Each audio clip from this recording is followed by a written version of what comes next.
Hot seat बनी मैनपुरी की seat पर सपा के राष्ट्रीय अध्यक्ष अखिलेश यादव ने प्रचार किया। जनसभा करते हुए लोगों से एक खास अपील की। सपा राष्ट्रीय अध्यक्ष अखिलेश यादव ने मैनपुरी के बरनाहल पहुंचकर जनसभा को संबोधित करते हुए प्रत्याशी सांसद डिम्पल यादव के पक्ष में जनसभा करते हुए लोगों से खास अपील की। बरनाहल में अखिलेश यादव ने हेलीकॉप्टर से पहुंचकर जनसभा को संबोधित करते हुए कई लुभावने वादे किए और साथ ही साथ अखिलेश यादव ने पिछली बार से अपेक्षा इस बार रिकॉर्ड मतों से जिताने की अपील की।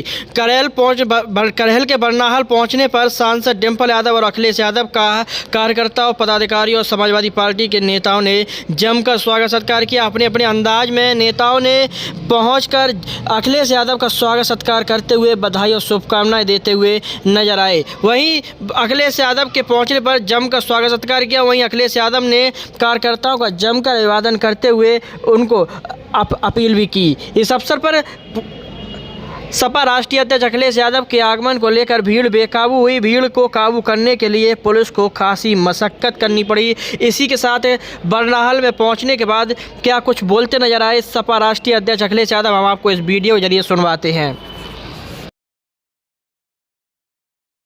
हमारे तमाम सहयोगी, समर्थक और समाजवादी परिवार के लोग खड़े हैं। मैं आप सबका बहुत बहुत आभार प्रकट करता हूँ। ये करहेल विधानसभा, ये वो विधानसभा है जहाँ पर वोट अपने आप गिरता है, अपने आप तैयार हो जाते हैं लोग, और ये कोई आज से नहीं है। ये तमाम हमारे साथी, सहयोगी, ये समाजवादी परिवार के लोग नेताजी के जमाने से ऐसे कहना नहीं है, ये वोट डालना जानते हैं और न केवल जीत दिलाना जानते हैं बल्कि रिकॉर्ड वोटों से जिताना यहाँ के लोग जानते हैं। और हम तो सबसे कम आए होंगे आपके बीच में। इतना हम लोगों को राजनीति में और जगह रहना पड़ता है, उतना समय नहीं निकाल पाते हैं। उसके बाद भी हम अपने नेता और कार्यकर्ता जो मंच पे हैं और दाएं बाएं सब जगह दिखाई दे रहे हैं, मैं उनका आभारी हूँ कि समाजवादी पार्टी के आह्वान पे हमेशा आप हमारा सहयोग और मदद करते हैं। हम लोग बड़ी लड़ाई में उलझे हैं। राजनीति के बड़े तरह की जो लड़ाई छिड़ी हुई है उसमें हम लोग घिरे हुए हैं। मुझे अच्छी तरह याद है कुछ दिन पहले जब चुनाव लड़ाने का और टिकट तय करने का समय आया तो मैंने ही के पूर्व सांसद तेज प्रताप यादव जी को कन्नौज से घोषित कर दिया। मैंने इसलिए घोषित किया कि हमें करहेल न छोड़ना पड़ेगा,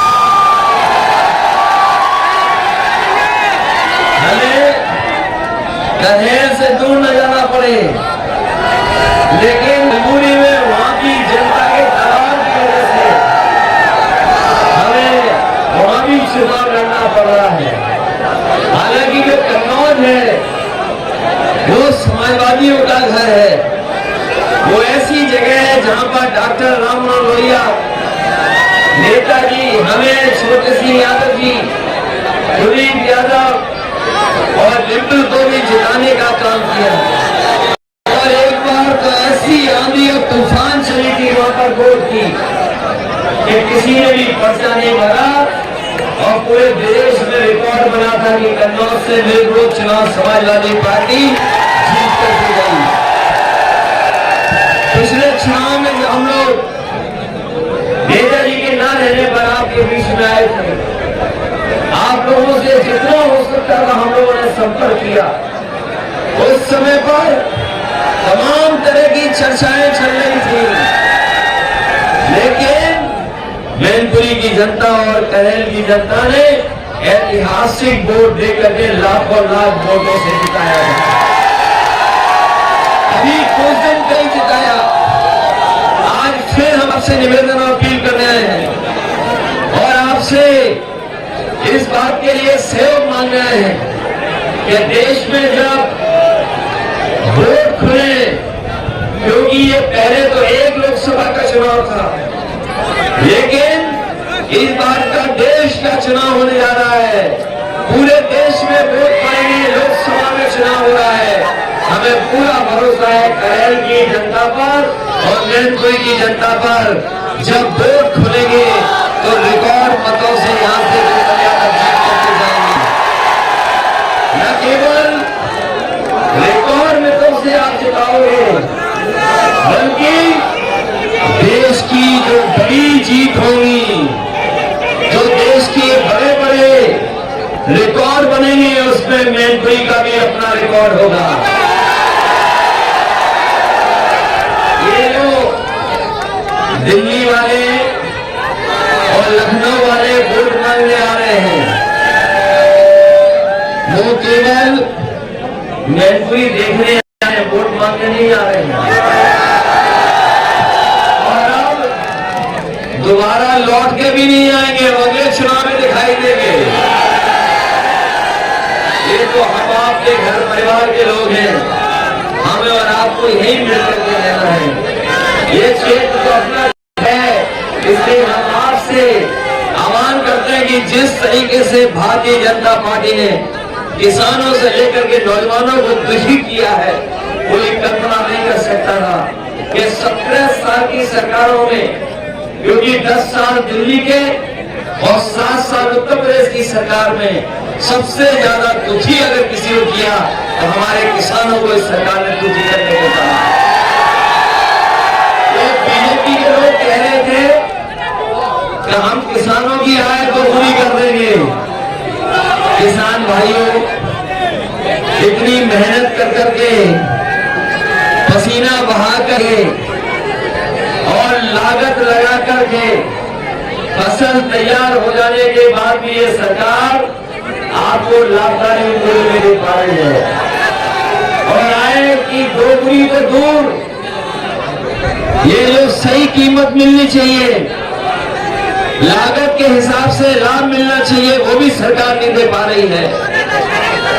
और याद करिए, आपके हमारे खेतों पर नजर थी, हमारी आपकी पैदावार और फसलों पर नजर थी। ये लोग 3 काले कानून लाए थे, 1000 से ज्यादा किसान शहीद हुआ, लेकिन किसान पीछे नहीं हटा। किसान खड़ा रहा, आंदोलन करता रहा दिल्ली में, तभी वापस गया जब सरकार ने 3 काले कानून वापस लिए थे। 3 काले कानून वापस ले लिए, लेकिन अभी भी किसानों की जो मांग थी कि उनको अपनी फसल की सही कीमत मिले, एमएसपी सरकार दे, उसके लिए कानूनी अधिकार सरकार दे, अभी तक नहीं दे पा रही है। अपने किसान भाइयों को कह दिया है, समाजवादी पार्टी और इंडिया गठबंधन ने तय किया है कि अपने किसानों को लाभकारी मूल्य तो देंगे और कानूनी अधिकार से उन्हें एमएसपी दिला करके उन्हें लाभकारी मूल्य। ये लोग जो कहते हैं विकसित भारत बने और गांव-गांव जाकर के ये जो विकसित यात्राएं चलाई थी इन्होंने, हमारे प्रधान भाई, अगर इन्होंने सहयोग न किया होता विकसित यात्रा का, इनकी विकसित यात्रा भी नहीं हो पाती। हमारे प्रधानों से भी वसूल लिया इन्होंने, तब जाकर के विकसित यात्रा हुई इनकी, विकसित भारत यात्रा। ये बीजेपी के लोग जो विश्व गुरु बनने का सपना दिखा रहे हैं, हम उनसे कहना चाहते हैं, जिस तरह हमारा किसान खुशहाल होगा और नौजवान के हाथ में नौकरी और रोजगार होगी, उसी तरह हमारा भारत देश विकसित भारत बन जाएगा।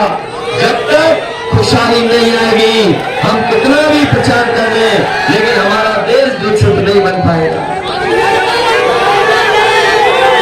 विकसित भारत का सपना देखने वाले और हर भाषण में भारत माता की जय बोलने वालों ने बताओ, हमारे फौज की आधी अधूरी नौकरी कर दी।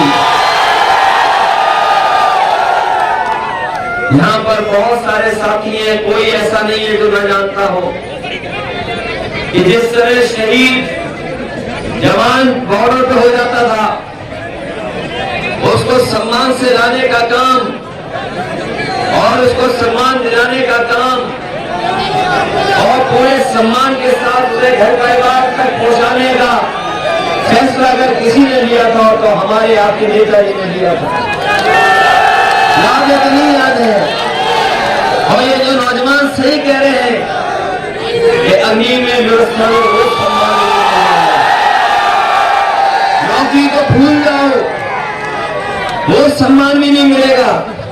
इसलिए अपने नौजवानों से कह करके जा रहे हैं, ये जैसे ही दिल्ली में सरकार बनेगी, अग्नि व्यवस्था हमेशा हमेशा के लिए खत्म हो जाएगी।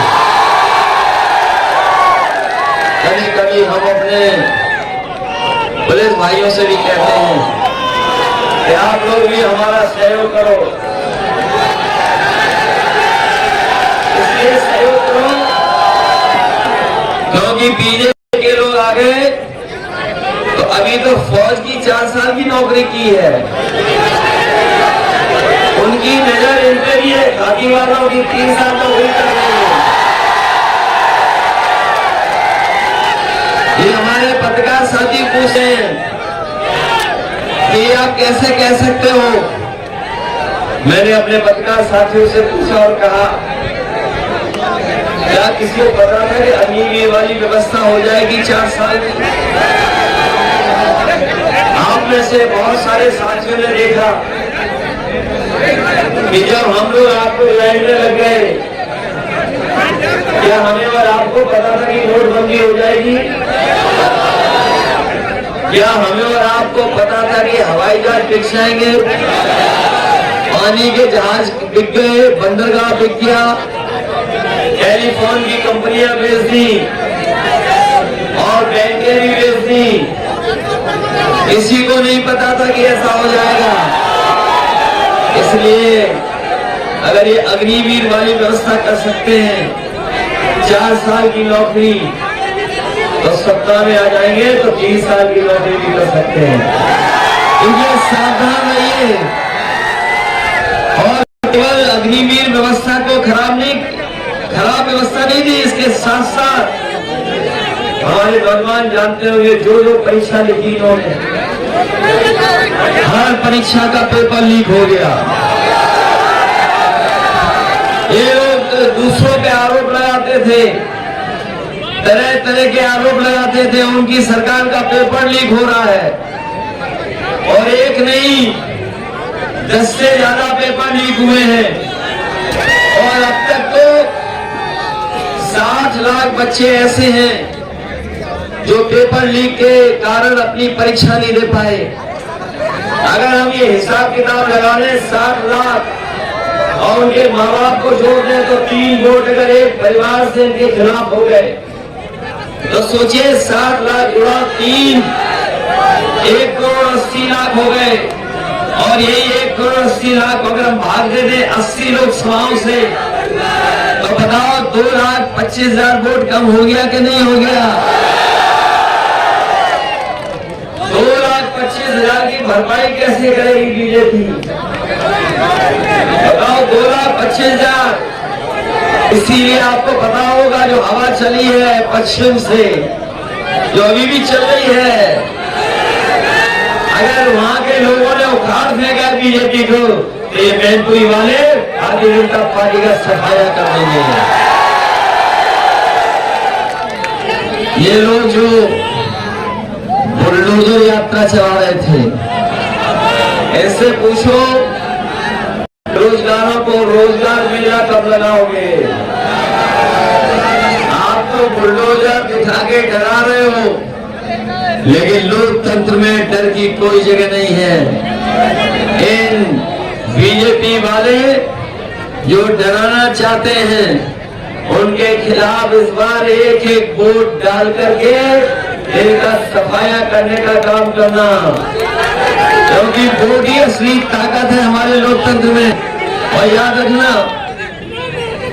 ये न केवल संविधान को खत्म करना चाहते हैं, संविधान को तो खत्म करना ही चाहते हैं, ये अब तो हमारे आपकी जान के पीछे भी पड़ गए। ये जो वैक्सीन लगवाई इन्होंने, हम तो बच गए, हमने नहीं लगवाई वैक्सीन।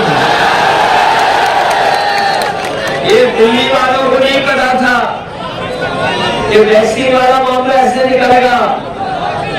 बताओ, वैक्सीन से खतरा पैदा हो गया कि नहीं हो गया? और जिन्होंने वैक्सीन लगाई वो इस बार सर्टिफिकेट देख करके इनके खिलाफ वोट डालने जा रहे हैं। जो सर्टिफिकेट मिला था वैक्सीन का, ये जो सर्टिफिकेट मिला था, सुनने में आ रहा है, जो सर्टिफिकेट मिला था उसमें तस्वीर थी, लेकिन अब तो तस्वीर भी हट गई, गायब हो गई तस्वीर। वो जानते हैं जिनको वैक्सीन लगवाई, अगर आपने तस्वीर हटा ली है तो जब वोट डालेंगे तो आपको सत्ता से हटाने का काम करेंगे ये लोग। बताओ, तस्वीर गायब हो गई कि नहीं गायब हो गई? अच्छा, मुझे तो नहीं पता कि होर्डिंग डबल इंजन वालों की यहाँ कितनी लगी होंगी, लेकिन बड़े बड़े शहरों में तो डबल इंजन वालों की होर्डिंग लगी हुई है। एक इंजन गायब है उसमें से। और होर्डिंग में जिनके लिए वोट मांगना है वो खटारा इंजन है ही नहीं। अगर मैनपुरी में भी होर्डिंग लगी होगी दिल्ली वालों की, अगर दिल्ली वालों की होर्डिंग लगी होगी तो उन्होंने मैनपुरी में जो इंजन खटारा खड़ा किया है उसकी तस्वीर नहीं होगी। बताओ, वो तस्वीर गायब है होर्डिंग से कि नहीं गायब है? वो जानते हैं मैनपुरी के सामने वो टिकने वाले नहीं है, वो गायब ही रहेंगे। इसलिए सावधान रहना आप लोग। और इन्होंने जो धोखा दिया है, इन पिछले 10 साल में इनकी हर बात झूठी निकली और हर वादा इनका झूठा निकला। और झूठ बोलने में ये दुनिया के नहीं बल्कि ब्रह्मांड के सबसे झूठे निकले। और महंगाई कितनी बढ़ा दी, हर चीज महंगी कर दी। डीजल पेट्रोल तो महंगाई किया ही किया, लेकिन खाने पीने से लेकर के हर जरूरत चीज महंगी कर दी। हमारे बुजुर्ग लोग जानते होंगे, पहले राजे जी का बिस्किट पैकेट इतना बड़ा आता था, बहुत बड़ा पैकेट आता था, लेकिन मुनाफा कमाते कमाते और महंगाई बढ़ते बढ़ते बताओ छोटा हो गया कि नहीं हो गया? जिन लोगों ने बाजार में पैकेट लिया होगा, अब कितने बिस्किट का पैकेट है? अभी 5 का है।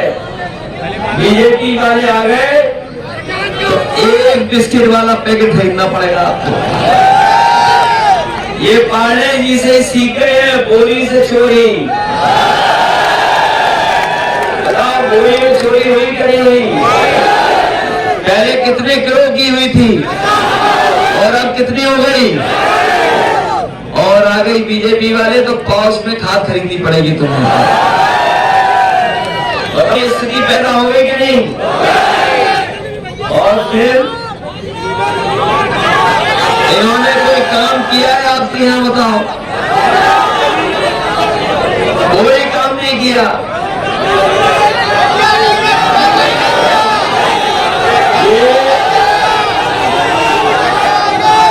ये दूसरों पे आरोप लगाते थे, लेकिन सबसे बड़े भूमाफिया बीजेपी वाले निकले। और न केवल गांव में बल्कि पूरे उत्तर प्रदेश में सबसे बड़े अगर भूमाफिया है कोई तो आज भारतीय जनता पार्टी के लोग हैं। इसलिए ये चुनाव, जहां लोकसभा का चुनाव है वहीं संविधान बचाने का भी चुनाव है। ये 2024 का चुनाव समुद्र मंथन की तरह संविधान मंथन का चुनाव है। एक तरफ वो लोग हैं जो संविधान के भक्षक हैं और हम वहां वो लोग हैं जो संविधान की रक्षा करना चाहते हैं। ये वही संविधान है जो बाबा साहब भीमराव अम्बेडकर जी ने दिया है, ये संविधान हमें अधिकार दिलाता है, ये संविधान हमें सम्मान दिलाता है, ये संविधान जो बाबा साहब भीमराव अम्बेडकर जी ने दिया है, ये संविधान हमारी संजीवनी है। और ये धीरे धीरे संविधान से दिए हुए अधिकारों को छीन रहे हैं, इसीलिए लगातार ये निजीकरण कर रहे हैं। जो लोग कह रहे हैं कि आरक्षण नहीं खत्म हो रहा है, हमारे पढ़े लिखे नौजवान जानते होंगे, कोई चीज निजी हाथों में चली जाएगी तो उसमें आरक्षण नहीं होगा। धीरे धीरे ये हर सरकारी चीज को बेच रहे हैं, और जब सरकारी चीजें बिक जाएंगी तो आपका हमें जो बाबा साहब भीमराव अम्बेडकर जी ने अधिकार दिए थे वो अधिकार छीन रहे हैं, नौकरियां छीन रही, आरक्षण छीन रहे हैं। इसलिए न केवल हमारे भविष्य का चुनाव है, बल्कि आने वाली पीढ़ी उसके भविष्य का भी चुनाव है। हमारे नौजवानों की केवल नौकरी नहीं छीनी इन्होंने, हमारे नौजवानों का 1/3 जीवन इन्होंने खराब कर दिया। ये जो राशन दे रहे हैं, पहले चुनाव था तो राशन में रिफाइंड तेल दे रहे थे, नमक दे रहे थे, चना दे रहे थे, और अब बताओ राशन में क्या दे रहे हैं लोग? ये बाजरा दे रहे हैं, लगता ज्यादा पौष्टिक खाना दे रहे हैं। बताओ राशन कितने रुपए का है? राशन कितने रुपए का दे रहे होंगे? और आपसे हमसे डीजल पेट्रोल और महंगाई कर करके कितना वसूल रहे हैं, सोचो। घर जाकर के हिसाब किताब लगाना, जीएसटी से और महंगाई बढ़ा करके आपको राशन तो 400 रुपए का दे रहे हैं, लेकिन हजारों रुपए में ये वसूलने का काम कर रहे हैं, हजारों रुपए वसूलने का काम कर रहे हैं। इसलिए समाजवादी पार्टी ने तय किया है, जब ये कहते हैं कि 80 करोड़ लोगों को राशन दे रहे हैं, तो हम अपने गरीबों को गुणवत्ता वाला राशन देंगे, और गुणवत्ता के साथ राशन के साथ साथ हम अपने लोगों को जो गरीब हैं, जिस तरीके से बाजार में संपन्न लोग शहरों में पैकेट का आटा खरीद रहे हैं, हम अपने गरीबों के स्वास्थ्य को देखते हुए उनका स्वास्थ्य अच्छा हो, उसके लिए पौष्टिक आटा के साथ साथ डाटा फ्री देने का काम करेंगे। आटा भोजन के लिए और डाटा हमें अपने आप को आगे बढ़ने के लिए। बताओ आजकल डाटा की जरूरत है कि नहीं है? इनके राशन की जरूरत है, गुणवत्ता के साथ आटे की जरूरत है। इसलिए डाटा दिखाते हैं कि आज हर कुछ काम इसी पे हो गया है, कंप्यूटर से, लैपटॉप से, मोबाइल से काम हो रहा है। सरकार की कोई सूचना जाननी हो, कोई फॉर्म भरना हो, पढ़ाई करना हो, गाने सुनना हो, फिल्म देखना हो, मैसेज भेजना हो, फोटो भेजनी हो, तो सब डाटा से हो रहा है, मोबाइल से हो रहा है। इसलिए जब इन्होंने मोबाइल बाजार में लेके आए थे तो सब फ्री था, डाटा के भी पैसे लेते थे, लेकिन अब डाटा का पैसा देना पड़ रहा है। इसलिए आटा के साथ साथ डाटा भी फ्री देने का हम लोग करेंगे। और डाटा वाला मामला याद होगा, हम लोगों ने लैपटॉप दिया था आपको, जिसके घर में होगा वो चल रहा होगा, अभी बंद नहीं हुआ होगा, और जब चलाते होंगे तो नेताजी हम लोग ही दिखाई देते होंगे। इन्होंने उससे भी नकल कर ली। हम लोगों ने इतना बड़ा लैपटॉप दिया था, इन्होंने इतना दे दिया मोबाइल। बताओ छोटा कर दिया कि नहीं कर दिया? फोटो की भी नकल कर ली, अपनी फोटो डाल दी, लेकिन चलाते रहो, उंगली घिसते रहो, वो चलता ही नहीं है। बताओ खराब वाला दिया कि नहीं दिया?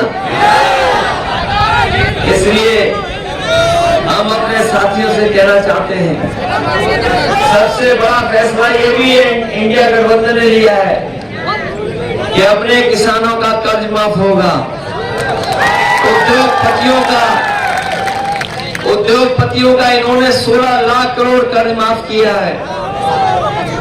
और जब कर्ज माफ करने के नियम बनाए तो नियम ये बनाया कि 5 करोड़ से ऊपर जिनका बैंकों से कर्ज है उनका कर्ज माफ होगा। इसमें हमारे किसान गरीब आए नहीं, क्योंकि हमारे किसान और गांव में रहने वाले लोगों का तो कर्ज केवल लाखों में है। जानबूझ करके कि गरीबों का कर्ज ना माफ करना पड़ जाए, किसानों का कर्ज ना माफ करना पड़ जाए, गांव में रहने वालों का कर्ज ना माफ करना पड़ गई। इसलिए बीजेपी के लोगों ने जो नियम बनाया था, नियम ये बनाया कि 5 करोड़ से ऊपर जिनका बैंकों का कर्ज है वो माफ होगा। इन्होंने 16 लाख करोड़ उद्योगपतियों का कर्ज माफ कर दिया। हम अपने किसान भाइयों को, गरीब भाइयों कह के जा रहे हैं, कभी नेताजी ने 10-10 हजार कर्ज माफ किया था।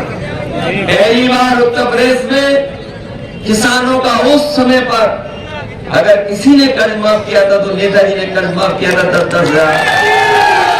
हम आपको भरोसा दिला के जा रहे हैं, इंडिया गठबंधन की सरकार बनेगी, समाजवादी लोग सरकार में होंगे और अपने किसानों का कर्ज माफ कराने का काम करेंगे। न केवल कर्ज माफ होगा बल्कि एमएसपी दिलाने के लिए कानूनी अधिकार दिलाने का काम वो करेंगे। नौकरी रोजगार का इंतजाम होगा, क्योंकि दुनिया में सबसे ज्यादा अगर बेरोजगार लोग हैं तो यहाँ पर हैं। कहीं दुनिया में इतने बेरोजगार नहीं है। अभी 1 मई को हम लोगों ने लेबर डे मनाया था, अंतर्राष्ट्रीय मजदूर दिवस। और अंतर्राष्ट्रीय मजदूर दिवस से पहले कुछ दिनों एक रिपोर्ट आई थी। उस रिपोर्ट में था कि सबसे ज्यादा बेरोजगार अगर कहीं है तो भारत में 83% से ज्यादा बेरोजगार है। सोचिए अगर 83% बेरोजगार है तो हमारा देश कैसे खुशहाल होगा। और जो काम हम लोगों ने किए थे खुशहाली और तरक्की के, जिससे हमारा देश भी आगे बढ़ जाता, वो सब काम रोक दिए। तो बड़ी बड़ी सड़कें बन रही थी, जिसके किनारे मंडी बननी थी, वो मंडियां बनना रोक दी, सड़कें रोक दी।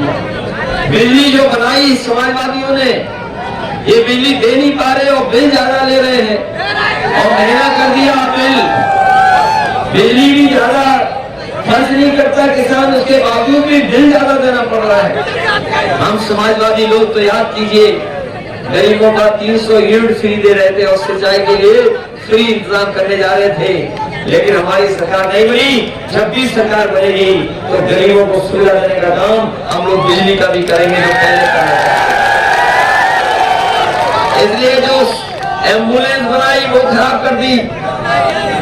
बताओ एम्बुलेंस खराब कर दी कि नहीं कर दी? और जो 100 नंबर बनाई थी पुलिस के लिए,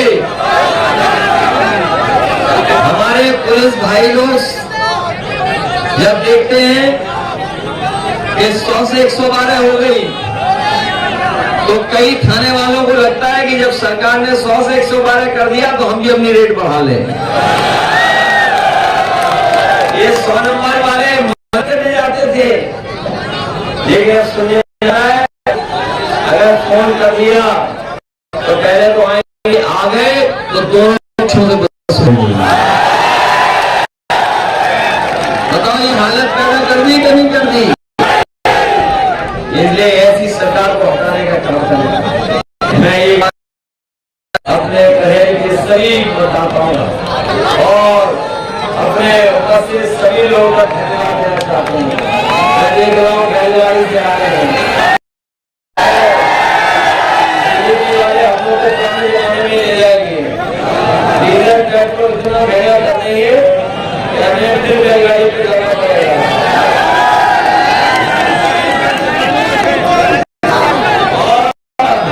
अरे रोक लो भाई, रोक लो, अरे ब्रेक लगा लो। योगी मुखर्जी वो सब ट्रैफिक देखती है और खेतों में गुजारी भरती नहीं है।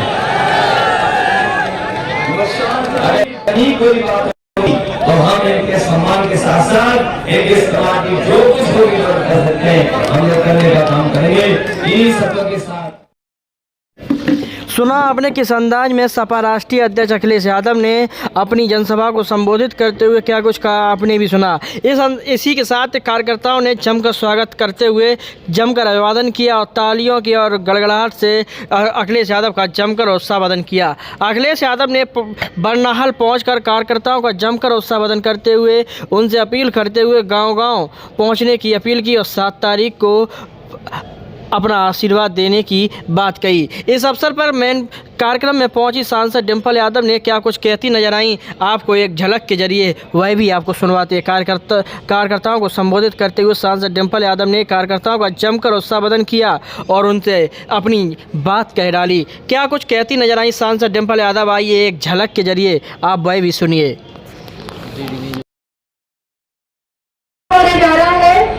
और कहीं ना कहीं यह चुनाव देश को दिशा देने का काम करने वाला चुनाव है। जहां ये बदलाव का चुनाव है, जहां ये परिवर्तन का चुनाव है, वहीं ये चुनाव इस बात का है कि आने वाले समय में महंगाई कम होगी या नहीं होगी, कि हमारे युवाओं को रोजगार मिलेगा या नहीं मिलेगा। मेरा आप सबसे यही अनुरोध है कि जिस तरह आज आप यहाँ सब उपस्थित हुए हैं, अब चुनाव प्रचार 2 दिन का बचा है, तो मैं आप सबसे कहना चाहूंगी कि गांव-गांव आप सब लोगों तक पहुंच के संपर्क कर लीजिए और जो जीत पिछली बार हुई थी और जो जीत 2022 में आप सबके योगदान से हुई थी, कहीं ना कहीं उस जीत से भी आगे जाने का संकल्प लेके आप जवाब दे जाए।